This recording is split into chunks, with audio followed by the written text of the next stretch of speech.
Conquérant pacifique. Chapitre 18. L'Évangile chez les païens. D'Antioche de Pisidie, Paul et Barnabas gagnèrent Icône. Là, ils commencèrent à prêcher dans la synagogue des Juifs, comme ils le firent à Antioche. Ils remportèrent un vif succès. Une grande multitude de Juifs et de Grecs crurent. Mais à Icône, comme dans d'autres villes, les Juifs incrédules excitèrent et aigrirent les esprits des païens contre les frères. Cependant, les apôtres ne se détournèrent pas de leur mission, car nombreux étaient ceux qui acceptaient l'Évangile. Tenant tête à l'opposition, à la jalousie, aux préjugés, ils continuèrent leur tâche, parlant avec assurance, appuyés sur le Seigneur. Et Dieu rendait témoignage à la parole de sa grâce et permettait qu'il se fît par leurs mains des prodiges et des miracles. Ces signes d'approbation divine avaient une profonde influence sur les esprits ouverts au message, et les nouveaux convertis se multipliaient. La popularité croissante de l'Évangile prêché par les apôtres remplit les Juifs incrédules de jalousie et de haine, et ils décidèrent de mettre rapidement un terme à l'œuvre de Paul et de Barnabas. Par des déclarations mensongères et tendancieuses, ils réussirent à convaincre les autorités du danger d'insurrection que ces hommes faisaient courir à la ville entière.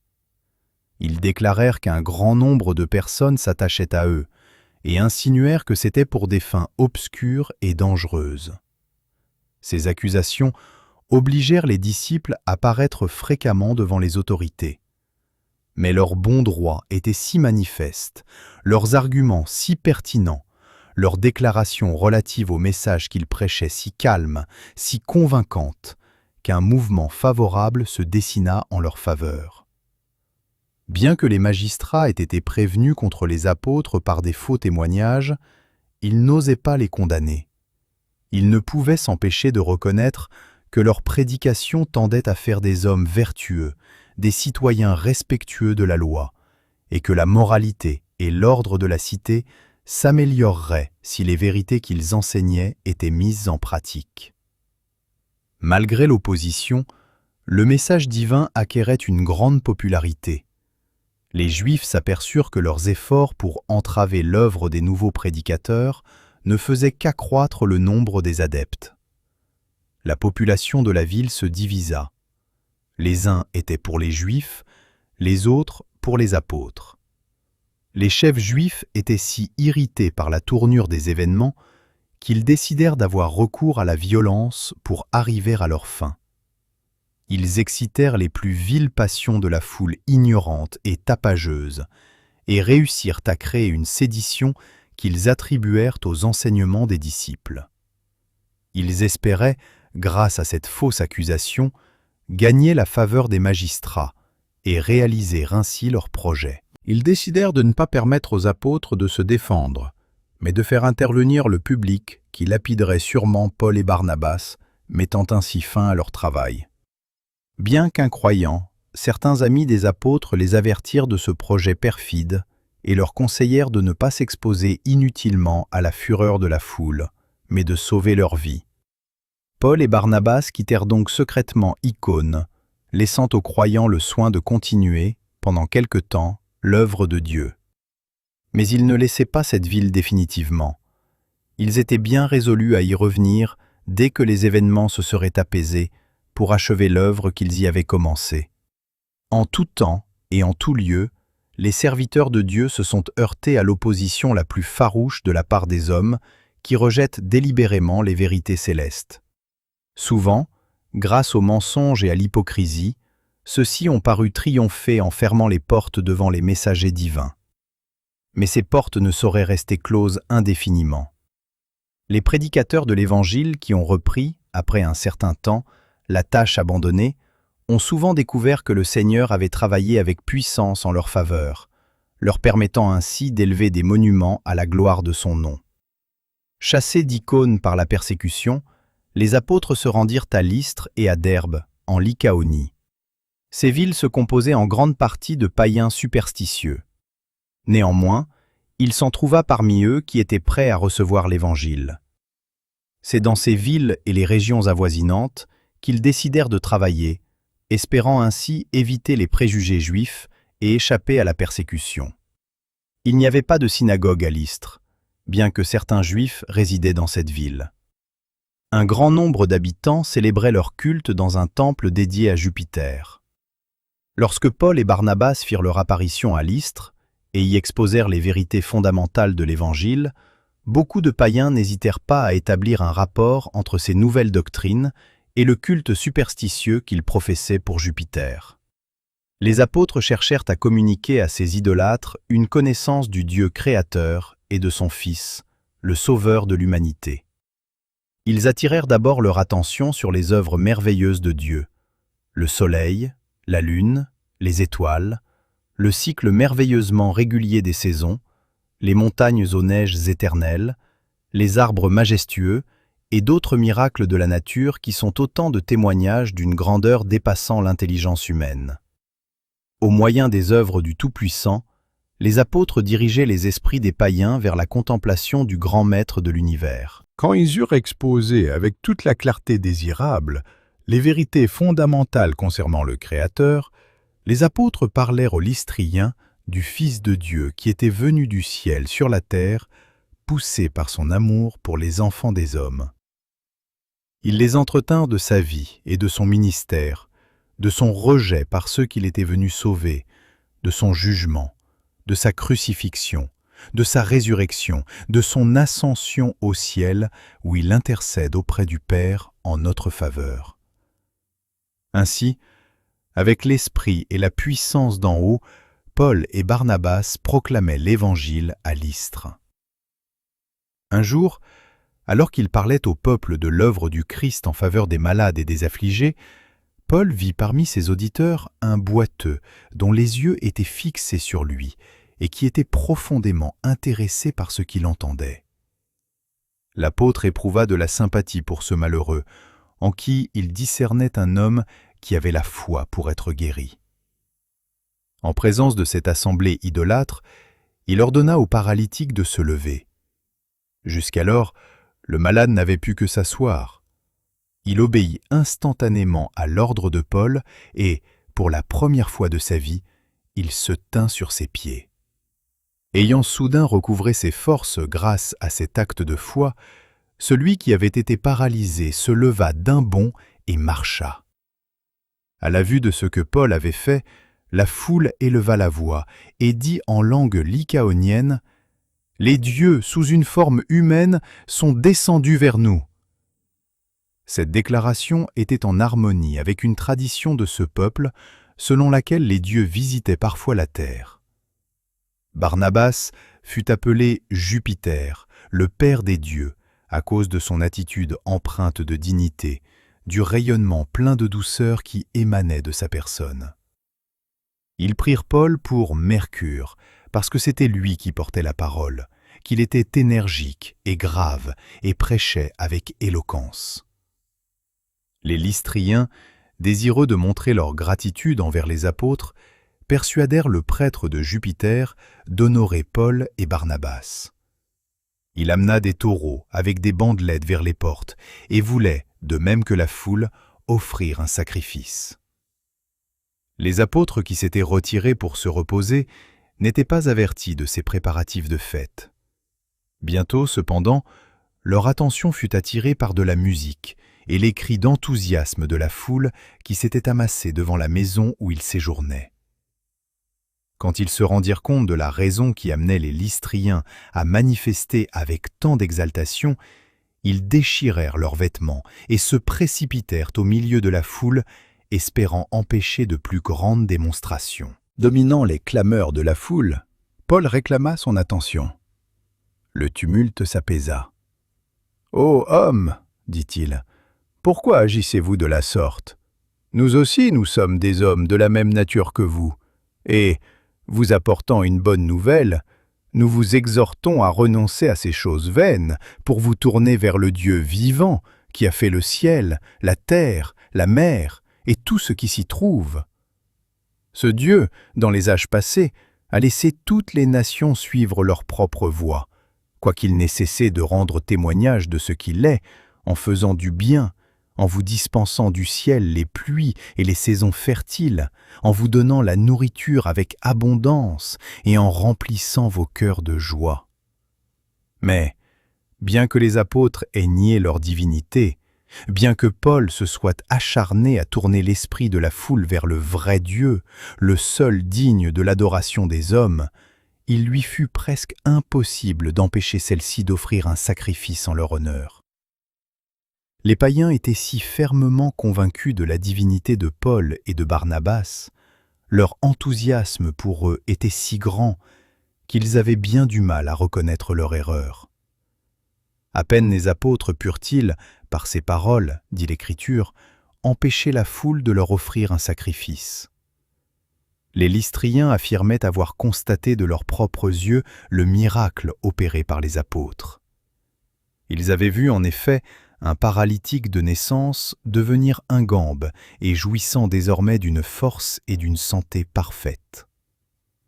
Paul eut beaucoup de mal à leur faire comprendre que Barnabas et lui-même étaient des représentants du Dieu des cieux, ainsi que de son Fils, le médecin par excellence. Alors, la foule se décida à abandonner son dessein de les adorer comme des dieux. Mais l'œuvre de Paul et de Barnabas fut brusquement interrompue par la malice de certains Juifs d'Antioche et d'Icône qui, informés des succès des apôtres, avaient décidé de les suivre et de les persécuter.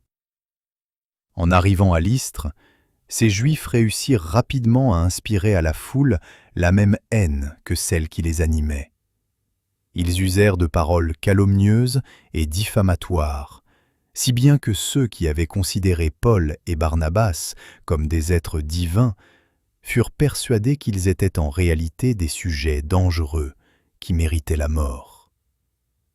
Le désappointement que les Lystriens avaient éprouvé lorsqu'il leur fut refusé d'offrir un sacrifice aux apôtres les prépara à se tourner contre ceux-ci avec une frénésie comparable à celle qui les animait lorsqu'ils les avaient salués comme des dieux. Excités par les Juifs, ils résolurent d'attaquer les apôtres par la force.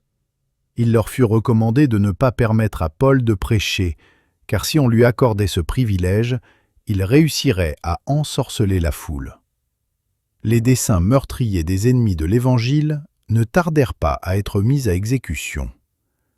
Les Lystriens cédèrent à l'influence de Satan, en proie à une rage démoniaque. Ils saisirent Paul et le lapidèrent sans pitié. L'apôtre crut alors sa dernière heure venue. Le martyre d'Étienne et le rôle cruel qu'il avait lui-même joué à cette occasion lui revinrent à l'esprit d'une façon saisissante. Couvert de contusions, brisé par la douleur, il s'affaissa sur le sol et la foule déchaînée le traîna hors de la ville, pensant qu'il était mort. Pendant cette sombre et tragique épreuve, les disciples de Lystre, convertis par l'intermédiaire de Paul et de Barnabas, demeuraient fidèles et sincères. L'opposition irraisonnée, la persécution cruelle qu'ils rencontraient chez leurs ennemis ne faisaient que raffermir leur foi. Maintenant, en butte au danger et au mépris, ils manifestaient leur loyauté en se rassemblant, le cœur brisé, autour de celui qu'ils croyaient mort.